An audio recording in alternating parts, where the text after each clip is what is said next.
Hi everyone, welcome back to another video. In this video I'll be taking you through a process on how I make acrylic glass picture frameless. Please do well to subscribe, like the video, comment and also share the video to your loved ones. You will apply your Ehigie glue on your FDM board. After applying your Ehigie glue on your FDM board, bring out your printed picture, place it on top of the FDM board, then use your clean cloth to press the picture to the board. After pressing the picture to the board, you bring out your scissors or your knife to cut out the excesses of the picture. As you can see in this video, I'm trimming out the excesses of the picture.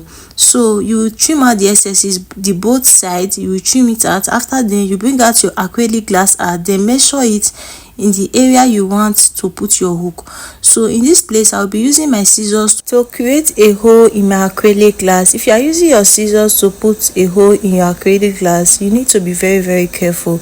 Then you put your hook on your acrylic glass. This is when I was using it to check it. So here is when I was removing the brown paper they used to wrap the acrylic glass.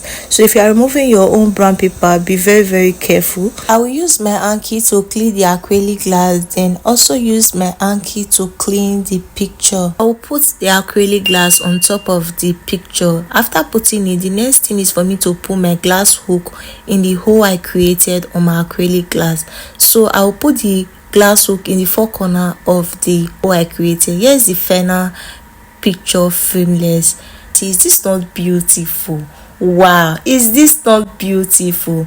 Please do well to subscribe to get notified anytime I post new video. Also drop a nice comment so that the algorithm will push out this video to more audience. See you in my next video.